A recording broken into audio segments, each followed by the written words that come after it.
ওড়াতা মাছ ভাজি করি, এরপরে কষাই এখানে রান্না করে রাখছি। এই হলো কাঁচামরিচ, আর এই হলো সেই বিখ্যাত বিখ্যাত কি বলেন তো দেখি, পারেন কিনে, বিখ্যাত অনেক পছন্দের সবজি মূলা। অনেকে মূলা রান্না করলে বলে যে গন্ধ গন্ধ লাগে, এটা গেছে আর কি। আমার কাছে গন্ধ গন্ধ লাগে না, মজাই লাগে খাইতে। অনেকে খায় না এটা, এই যে আমার হাজব্যান্ডও খায়, আমিও খাই মূলা তরকারি, আমার মেয়েও খায়। এই দেখেন এখন কিন্তু কষাইতে আছি। হ্যাঁ, আমার কষানি হয়ে গেছে। আমি এখন কি করবে, গরম পানি ডালে দিতেছি।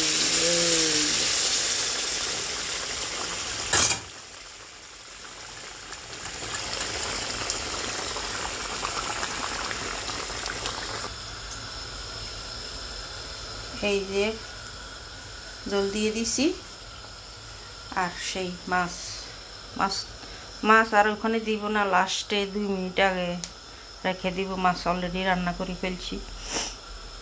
মূলাটার জল কমবে, এরপরে মাছগুলো দিয়ে দিব। তো সবাই ভালো থাকবেন, সুস্থ থাকবেন। আমি দোয়া করি সবাই যেন সুস্থ থাকেন, নতুন বছরে ভালো থাকেন। আর আমার জন্য দোয়া করবেন যেন সুস্থ থাকি, ভালো থাকি, আপনাদের সাথে যেন অনেক বেশি শেয়ার করতে পারি। তো এবারে বিদায় নিলাম। সবাই ভালো থাকবেন, সুস্থ থাকবেন। আর আমার ভিডিওটা বেশি বেশি শেয়ার করে দিবেন, ফলো দিয়ে রাখবেন, আমার পাশে থাকবেন। কমেন্ট করে বলেন, কমেন্ট করলে অনেক ভালো লাগে ভিডিও দেখতে বা করতে। কমেন্ট করে জানাইন কেমন হয়েছে। এভাবে আপনারা বাসায় রান্না করি, খেয়ে দেখবেন, অনেক ভালো লাগবে। আমি যেভাবে রান্না করি, আমি ওইভাবেই রান্না করি, জাস্ট আপনাদের সাথে শেয়ার করতেছি।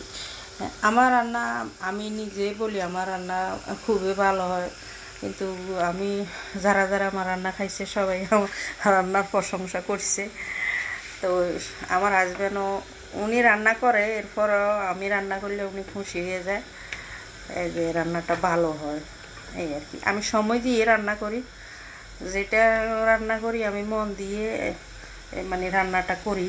অন্য কোনো জায়গায় আমি মন দিই না, শুধু রান্নার ভিতরে আমার মনটা থাকে সবসময়।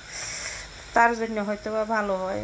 নিজের সাফাই নিজে আর গাইলাম না। সবাই ভালো থাকবেন, সুস্থ থাকবেন। আল্লাহ হাফেজ।